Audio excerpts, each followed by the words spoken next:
गंगापूर सहकारी साखर कारखान्याचे संचालक मंडळाची वार्षिक सर्वसाधारण सभा 30 सप्टेंबर रोजी कारखान्याचे अध्यक्ष कृष्णा पाटील लोणगावकर यांच्या अध्यक्षतेखाली संपन्न झाली। यावेळी सभेच्या प्रारंभी वर्ष 2023-24 मध्ये दिवंगत झालेल्या सभासद आणि कामगारांना श्रद्धांजली वाहण्यात आली। त्यानंतर प्रभारी कार्यकारी संचालक NC परदेशी यांनी विषय पत्रिकेचे वाचन केले। साखर कारखान्याचे अध्यक्ष कृष्णा पाटील लोणगावकर यांनी प्रास्ताविक भाषणात सांगितले की कारखाना चालू करण्याचा शब्द आम्ही दिला होता, तो आम्ही कारखाना सुरू करून पुढील गाळप हंगामात कारखाना पूर्ण क्षमतेने चालणार आहे असे यावेळी त्यांनी सांगितलं आहे। तसेच आगामी वर्षात जवळपास 3.5 लाख टनापर्यंत गाळप होईल अशी ग्वाही देखील कारखान्याचे चेअरमन कृष्णा पाटील लोणगावकर यांनी दिली आहे। यावेळी कारखान्याचे संचालक, माजी संचालक, सभासद, ऊस उत्पादक शेतकरी तसेच कारखान्याचे कर्मचारी मोठ्या संख्येने उपस्थित होते। या कार्यक्रमाचे सूत्रसंचालन रामनाथ पाटील यांनी केले तर व्हाईस चेअरमन आप्पासाहेब गावंडे यांनी आभार मानले। Ibrahim Shaikh, MCN news, Gangapur, Chhatrapati Sambhajinagar.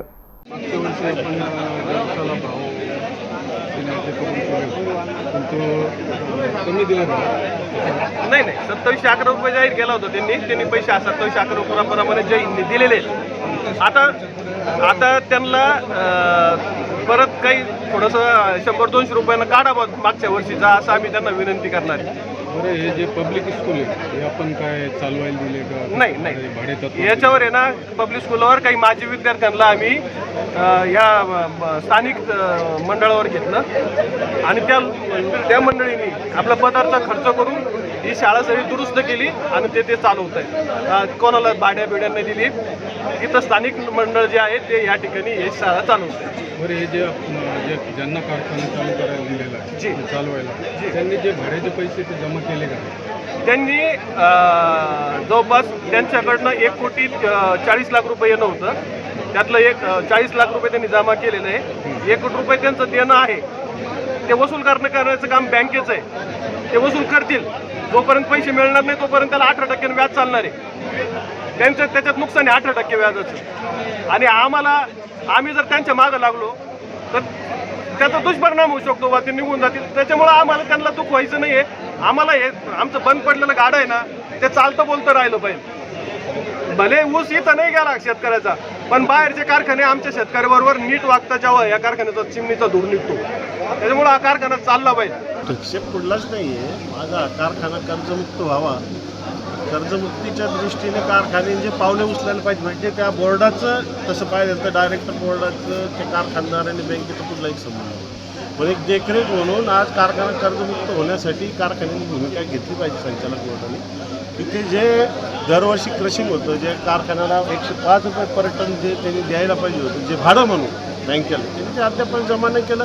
त्यामुळे आज जी बँकेची कर्जाची रक्कम आहे त्याला इंटरेस्ट चालूच आहे। त्यासाठी कारखान्याने आपण प्रयत्न करून ती बँकेत जमा करून आपलं कर्ज कसं कमी करता येईल या दृष्टीने चेअरमन साहेबांनी विचारलं। मग आपण याची माहिती मी यापूर्वी त्यांना मागितली पण ती दिली गेली नाही मला। आपण आत्ताच सभेत प्रश्न उपस्थित केला, काय केलं नेमकं प्रश्न की जो बँकेने 25 वर्षाचा ॲग्रीमेंट त्याच्यासोबत केलं आहे भाडे करार, या कारखान्याकडून ज्याला चालवायला दिला जय हिंद शुगर मिलकडनं, त्या जय हिंद शुगर मिलकडनं जे वार्षिक भाडं हे बँकेने घेतलं पाहिजे, ते त्यांनी जमा नाही केलं। ते का जमा नाही केलं याच्यासाठी हा प्रश्न मी उपस्थित। चेअरमन साहेब तर म्हणताय जमा केलं, नाही जमा नाही केलेलं। आता बँक सगळ्या लोकांसमोर सांगितलं जमा नाही केलं, आपण जमा करून घेऊ असं म्हणले। बरं, आता तुमचं आणखीन काही काही आमचं म्हणणं आहे की ही जी बँक गॅरंटी तिने 5 कोटीची दिली ती कर्ज खात्यात जमा करून घ्यावं, तिथे ज्यामुळं आपला अजून 5 कोटी बोजा कमी होईल। बरं, नाही भाडं दिलं तर त्याच्यातून 1 कोटीच्या आज त्याच्याकडे भाडं 1 कोटी बाकी, कृष्ण पाटलांनी जे सांगितले 1 कोटी भाडं बाकी, ते 4-5 कोटीतून वजा करावं। ज्यावेळेस आपण काही प्रश्न उपस्थित केले त्यांच्याकडून काय सांगण्यात आले आपल्याला? यावेळेस सांगण्यात आलं माहिती घेतो माहिती तर काही अद्यापर्यंत मला मिळाली नाही।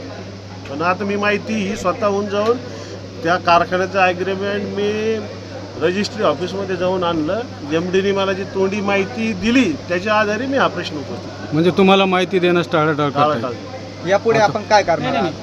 संचालक मंडळी टाळाटाळ केली का चेअरमन? नाही, संचालक बोर्डाचा काय संबंध, MDने टाळाटाळ। यापुढे आपण काय करणार आहात? यापुढे जर कारखाना हा चालू राहिला पाहिजे या दृष्टीने पहिली भूमिका माझी ती राहील। पण जर कारखाना चालू असून जर बोर्डाकडे जर जे भाडं आहे ते कंपनीने भरलं नाही त्या दृष्टी कारखाना कारखान्याला ते भाडं भरल्यात कसं जाईल याच्या दृष्टीने मी प्रयत्न करतो.